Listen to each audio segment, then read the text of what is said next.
Welcome to Rapture Recovery Big Book Step Study Program of Action. This week we are entering into the second portion of our workbook. So we are going to be doing steps 4 through 9. You're going to need to read the literature, grab a highlighter, grab a pen, make notes out in the side margins, circle any relating points, anything that really speaks to you, highlight it. You're going to finish reading how it works this week. So take a pause, go read that, and then come back. We are actually starting on step 4, which is made a searching and fearless moral inventory of ourselves. The principle behind this step is courage. So it's going to take a lot of courage here, but remember, God is the source of our courage, and He's gotten you this far. So whether this is your first 4th step or your 10th 4th step, everyone who does step work knows that we can always do a 4th step. We are living multiple 24 hours in sobriety, and we can always work a 4th step. So what we're going to do is just review where we've come from so far. So we started out in the preface, and then we went to the forewords. We have all our knowledge on the program. Then we went to the doctor's opinion, and they explained to us a little bit more about the disease of alcoholism. And then we went to Bill's story, the first story of experience, strength, and hope of recovery outside of the medical community and in the fellowship that we're in. We did an unmanageability chart to understand how unmanageable our lives were. So that's wrapping up step 1 and 2. We admitted that we're powerless over alcohol, that our lives have become unmanageable. We're wrapping up, came to believe that a power greater than ourselves could restore us to sanity. And if we can't focus on the power greater than ourselves, focus on yourself and how insane things are going. Last week, we made a step 3. We made a decision to turn our will and our lives over to the care of God as we understood Him. We understand the way we turn our will over is by prayer. And so you spent last week kind of going through all the different difficulties that you're having and asking God to show up here. When we're reading this literature here, these are the main discussion points. So at this time, if you have lost your accountability partner, you may have lost your accountability partner. It's okay. You still need to do this work for yourself. Your recovery is not dependent upon people. These discussion points can be great topic discussions for phone calls, okay? If you're going to go have coffee with someone, you can bring these discussion points and say, I'm doing a 4th step in a big book step study. Can you kind of give me your experience, strength, and hope in a 4th step and things of that nature? So this first discussion point is liquor is only a symptom. So we're pulling back from the jaywalking story, remember, and more about alcoholism. They're focused on our behavior. So now we're getting ready to start into our 4th step inventory, and they're telling us that liquor is only a symptoms. Moments of triumph are short-lived. So think about that and discuss that. Like, where were some short-lived triumphs that you've had in your life that did not have a long-lasting impact? Because I can promise you in your sobriety journey, you are getting ready to have some moments of triumph that are going to be long-lived, right? Because you're going to keep on showing up to this program, you're going to keep on serving in this program, and nothing goes unnoticed and nothing goes unused. We understand that our why to drink is our resentments. So every night before 5 o'clock, because that's when I normally drank, was 5 o'clock, I needed to have people mad at me. And if they weren't, then I needed to make people mad at me real quick because I needed a reason to escape, okay? So now we're going to get rid of that thinking, right? We're going to live a life of gratitude. We're going to live a life of purpose. We're going to live a life of meaning. We're not going to live a dramatic, self-willed run riot. We're just not going to do that anymore. So I have come up with a chart here for a 4th step. Now, you can get whatever chart you want. A lot of people just go get a notebook, right? They go get a notebook and they follow it exactly how it is in the big book on page 65. So they make those 3 columns out on the left-hand side of the page, and then they take these other columns that I'm sharing with you and put them on the right side hand of the page. So if you want to go get a notebook, go get a notebook. If you want to print this chart out a couple different times. This is in electronic format. You can do that, okay?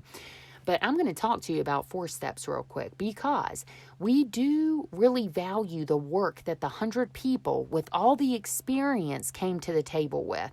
Sometimes 4 steps get muted down just because of other people's interpretations of 4 steps. When I very first came in, I was given this chart, and the writing on the chart was so small I could barely read it. I had to cram in my resentments. This was my second one. My first 4 step actually got written in my big book, because she modeled this.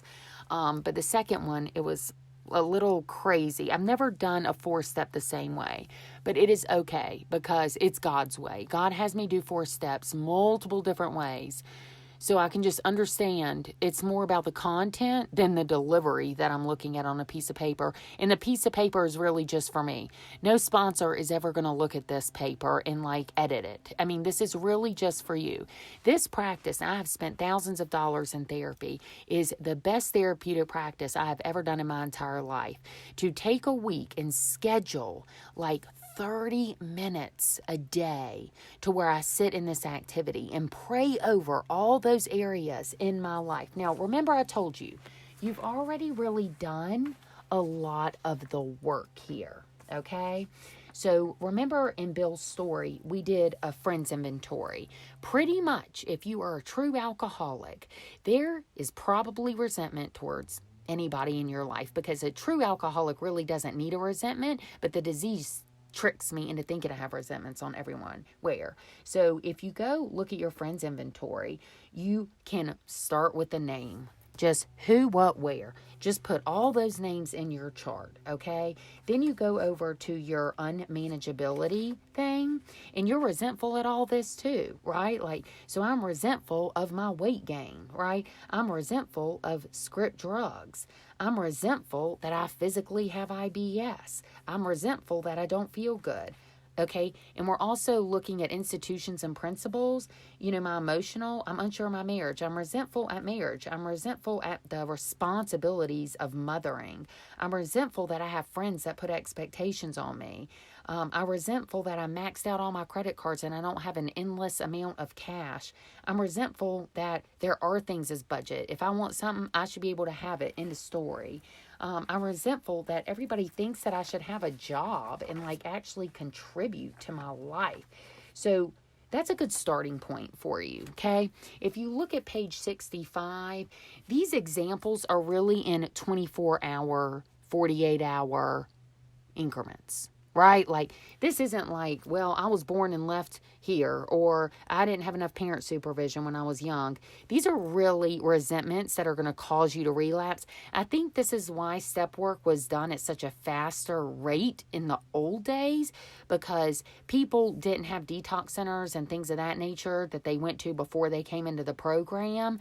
They literally were in someone's house because they got kicked out of their house, right? And I don't know if hotels were so dominant, and easily accessible and things of that nature, but they were just hot and heavy. And so these 4 steps, all these examples are really 24 to 48 hour issues, right? There are things that somebody's going to relapse over tomorrow, right? Their marriage, the employer, the wife. These are all things in the 24 hours. So sometimes I have sponsees that get so focused on their childhood. They love hanging out in their childhood because it's filled with resentments, because they couldn't physically provide for themselves. They were taught coping mechanisms that don't work. It's a great place to hang out in your childhood because there can't really be any resolve to the past. Okay, so that's a great place, but I'm 38 years old and I was only with my mom till I was 18. So you do the math there, right? So a 4th step that is spent solely in people's childhoods is really a manipulation that they don't want to take any responsibility for anything. So I push you, right? I think it's important for main things to get put on a 4 step, but we are here for alcoholism. We are not here for childhood therapy, unfortunately. And remember, we're alcoholics. So if we see a way to really take the attention off of ourselves and our problems, that's where we're going. And that's been my experience. I've done step work with over 40 women. I've done a lot of it in treatment facilities, so that explains a little bit. But when you look down at your inventory here, here's just some examples of mine, right?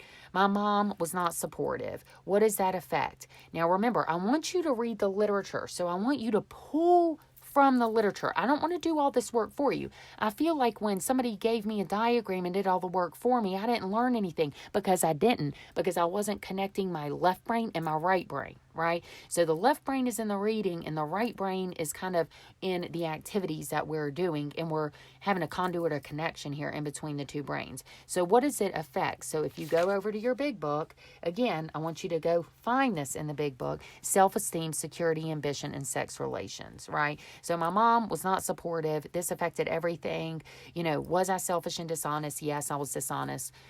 I'll tell you the shortcut, because I was putting a God-sized expectation on my mom.